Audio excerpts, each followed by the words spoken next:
Hey, it's Dave. Welcome back to my channel. So the song I just played there is a song by Journey called Send Her My Love. I watched them play it live a few times, and because when I was learning it, I saw a couple of guys playing it, and they play the second note, the E, on the low, on like the A string. It's lower than the actual B. But when I listened to it, to me, it sounds like he's playing it higher. So then I watched him play it live. He played it higher. And then I went back to listen to the record, and I think what's happening is the bass hits a harmonic there, and it kind of blocks the frequency of the guitar, and people think that he's playing a low note, but I don't think he is. So if you go to learn that song and you look up a couple of different versions, you'll see what I'm talking about. The second note is, in my opinion, definitely higher, and when you get to the octave above that, it repeats that exact. Anyways, today I wanted to talk a little bit about some technology. I saw an ad today when I was on Facebook, and I saw what I thought might be the worst idea I've seen, and I wanted to talk about some stuff. So years ago, when I managed West LA Music, there was a company that came up with this idea of wiring the tone knob as a tuner on a Strat.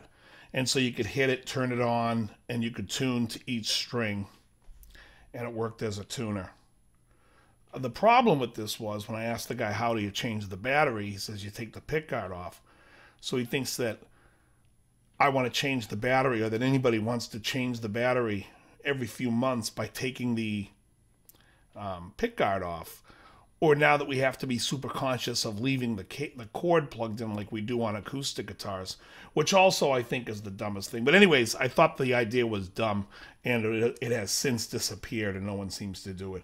That's also another issue is on acoustic guitars. You think they could make it so when you plug in the acoustic guitar, there's a kill button which doesn't drain the battery. So when you're playing a gig, you're not constantly, if you go on break, you have to unplug it, shut the PA off, and do this thing.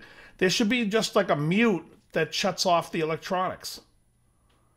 There's an idea for you if you're out there and you're listening to me. That would be something that people want, because otherwise it's like you have to unplug it to save your battery if you're going to take a 20-minute break. I just think it's crazy. So anyway, what I saw today was this app where you play your guitar, and it has a contraption that puts the phone onto your guitar, and the phone becomes the amplifier. My problem with this particular piece of gear is, thanks for coming up with another app to drain my fucking battery, because I can't figure out enough apps to drain my battery faster. People think because everyone's on their phone chatting that they want to do everything on their phone. You know, it's not true. So I don't need to play my guitar through my phone. It's an absolute waste. If you came out with a small amplifier that sounded good, people would buy it. If it was anything that's small, whether it's even like an iPod shaped thing, whatever, people would buy it. But stop trying to integrate everything into the phone. And personally, I don't think anybody wants to deal with it. I know I don't. You know, it's funny because we think about technology and we look at what happened over the past, I want to say a few years, but it's been a while now. It's been since probably like 95. You had these modeling amps come out, and they've improved vastly. Although I have a Flexstone 3, and I still haven't heard any modeling amps that sound better than that one. But, these amps, they come out, and they serve a purpose. In the beginning of the video here, I'm using a Fender Mustang 2 version 2. And it sounds great. I can make the thing sound like anything. As long as you take the time and you have an understanding of amplifiers and how things work, you can pretty much make anything sound good. Especially if you're playing good. If you're playing like in tune and you're playing the song the way it's supposed to go, it's going to sound good. That being said, I think modeling amps is a great advance. In fact, I think they're a lot better than solid state amplifiers, which sometimes tend to be blasé. They have there's no mojo to them. Except I will say the Roland Jazz Chorus amp is probably one of the nicest clean sounds you're ever going to hear. So, and that has a distinctive thing, and that is a sound, and I love that sound. So that being said, I do like that solid state amp.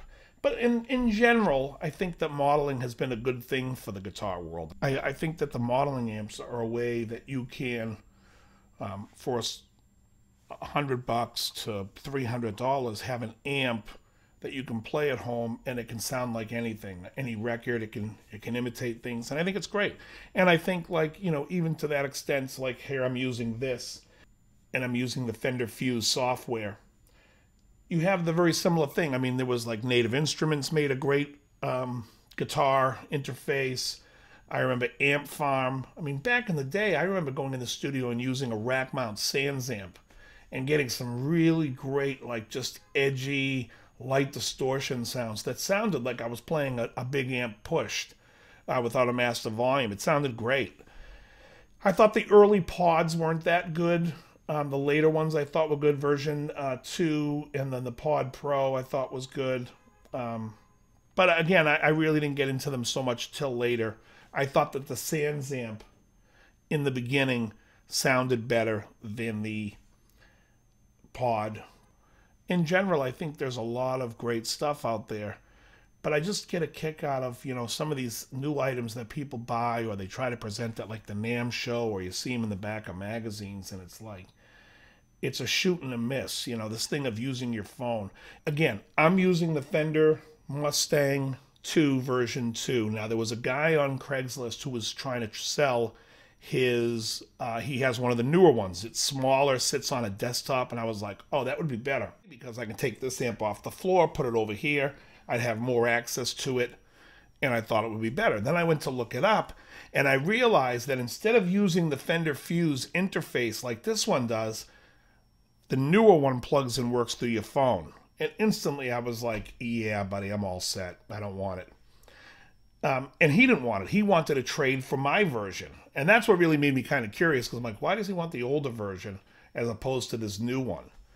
I'm like, well, maybe he likes the sound and this is like something going to be for a practice amp and he didn't dig it.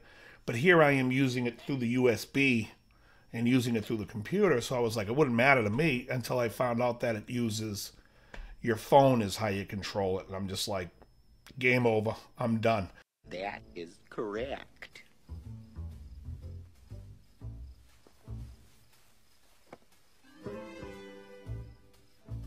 Sometimes I break out my phone and use the tuner. I'll use a tuner in my phone. Very rarely. If it wasn't in there, I could care less. But that's like a cool app because I can use it with an acoustic guitar when I'm giving lessons. I don't have to carry a tuner around. Basic, it lasts 2 seconds. But when you start having like, oh, now you can control your amp through your phone. Why can't I use it? When am I going to have that application? Like, when is that going to be necessary for me? I'm not taking this thing. He has a small little desktop amp, but am I taking it to a gig? It's obviously a desktop amp because it's for the desktop. Therefore, you either have a computer there or I don't know what the hell you're doing, but you don't want to sit there and be using it on your phone. Now, if this was a big live rig and you can control it through your phone, I'd say, well, arguably, if you're out and about, you don't have to bring a laptop and you can just edit it then. So I do believe that in some of the technology of like today, and also like what's going on with the Bugera stuff, the Infusium and Fest, I don't know what the hell it's called, but whatever it is, you can swap the tube, and it's the technology that you can take one tube out at a time. Everything matches. It does all the work for you. That is a great technological advance and something that's helping the cause. I just think when we start getting into like, oh, so now this is, we're going to incorporate your phone. Get out. Done. Not interested. Could care less. It's bad enough I got Word with Friends draining my battery. You know what I mean? And I can't even stand that. I got enough problems looking up porn. I forget who it was. There was a great comedian that talked about like you can never look tough with a straw and a drink. Oh yeah? How about I kick your ass? I thought it was a funny bit. Anyway, I have this Zoom camera. I don't use it much. I got to start taking it out to gigs more. I think this is a great camera, and I see people that post stuff. Either that or I think I want to put something maybe higher and get another angle here when I do some lesson stuff. And I'm going to start doing some more lessons. I had a gig last night. This woman says to me, I love the duo. You guys sound great. It was the duo we were playing. She's like, I'd love for you to do a party at my house. I said, okay, we do that. She's like, but I want you to play like a lot of oldies. Yeah, I'm not interested in learning songs that you want to hear. If you want to hire a band that does oldies, go hire a band that does oldies. We have 125 songs we do on our list, and I'm not adding Runaway that everybody does. I'm sorry. You want to go hear Runaway by Del Shannon? Go hire a band that does it. We don't do it. We do like 70s, Firefall, Seals and Crofts. We do like a lot of nostalgia stuff for guys my age, maybe older, maybe like I would say maybe baby boomers anyone born from like 1960 to 1980 would appreciate what my band does, which is a pretty good swing of years. But I honestly don't need to be delving any earlier playing stuff that I don't want to do. And it's very funny. Like, people will come see you when they think you're a jukebox. They just start shouting out songs. You know, with the duo, I don't mind so much because we keep it very loose. We have a lot of fun. If someone calls off a song and we kind of know it, we'll do it just for laughs because we get the place to sing along. We'll even say if you guys all sing along. But when the full band plays, we get 5 guys playing these songs as close to note for note we can. And then people will call out, "Play Simple Man" by Lynyrd Skynyrd. Yeah, you see, if we were going to do a Lynyrd Skynyrd song, I'd probably do like "I Know a Little" or "Tuesday's Gone" or a song I like. Not Simple Man. And we're not a jukebox. But if you want us to be a jukebox, put the money in. Thank you. That being said, that's all I got for today. For now, I'm out of here. Very good. How's that for a topper? You're right on target. Right on the money.